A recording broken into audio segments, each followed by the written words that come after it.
కనుక మనవి చేసుకుంటే అడిగితే అంటాడు కదా, అట్టి వారికి నిజముగా మొరపెట్టి వారికట యెహోవా సమీపముగా దగ్గరగా ఉంటాడు, ఆయన దూరముగా ఉండడు.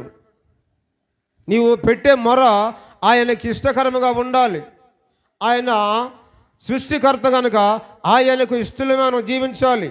ఆ విధంగా మనం మొరపెట్టాలి. అప్పుడు ఆయన మనకు ఆసనుడై ఉంటాడు, మనకు దగ్గరగా ఉంటాడు.